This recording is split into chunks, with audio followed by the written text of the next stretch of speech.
Dahil ilang araw na ngang umuulan at kung ano-anong sakit na sa katawan ang nararamdaman namin, ay naisipan namin na gamutin na namin ang mga sarili namin at mag-breakfast ride dito sa solid na tambayan sa DRT Bulacan. Tara guys, samahan nyo kami mag-breakfast ride at tumambay dito sa DRT Bulacan. Ito ang meet up place namin sa may bypass sa Balagtas Exit. Bali, tatlong motor lang kami, si Boss Clint tsaka si Rodel. Diretsuhan lang naman tong Plaridel bypass guys. Ang plano namin sa may Ackley na kami dadaan sa may San Ildefonso. Malayo lang siya ng kaunti pero mas okay naman, hindi nakaka-stress yung daan. Nung nasa DRT na kami, napansin ko na parang gumagaling na yung katawan ko. Effective talaga guys yung ride therapy. Tapos pag uwi mo masakit na naman, dito kami napadpad sa Kalawakan Glass Cabin. Bigla rin kasing umambon kaya naisip namin na tumambay muna dito. Hindi siya ganun tanaw kapag nasa daan kayo. Ito yung Facebook page nila, kayo nang bahala maghanap. Bali, campsite siya pero kung gusto nyo naman tumambay at mag-breakfast, pwede naman. Nag-order lang muna kami ng coffee at sandwich. Tapos tamang bilyar muna dito sa itaas. Gusto nyo palang maglaro ng bilyar, 100 pesos per hour. Ito yung in-order namin, yung barista choice tsaka ham and cheese sandwich. Kung gusto nyo naman mag-camping, meron sila ditong mga glass cabin. Mag-book na lang muna kayo sa Facebook page nila. Nang nagbibilyar, nagutom na naman kami. Nag-order lang kami ng corned beef silog. Tapos namin kumain, nagpahinga lang kami ng konti, tapos sumibat na kami pa uwi. Sakto naman, nakita namin si Rody sa daan, kaya nangingi kami ng sticker. Sticker!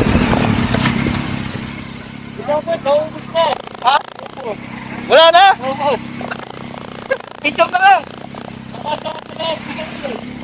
Naubos na daw yung sticker ni Idol. Kaya nag-request na lang kami na baka pwede magpa-picture na lang. Sakto naman, hihinto daw talaga siya dito sa may Tilapilon Hills. Dahil wala naman kaming gagawin, sumama na kami kay Idol. Nag-request kami ng isang drone shot. Pumayag naman si Idol. Okay, 1, 2, 3. Tulak.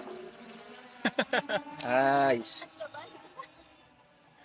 Tumambay ulit kami dito sa may Tilapilon Hills, tapos nagdikit na rin ako ng sticker dito. So paano guys, dito ko na lang tatapusin yung video na to. Like, follow, and share lang for more videos, and subscribe naman sa aking YouTube channel. Hanggang sa susunod na vlog na lang ulit, no? Maraming salamat. Bye bye!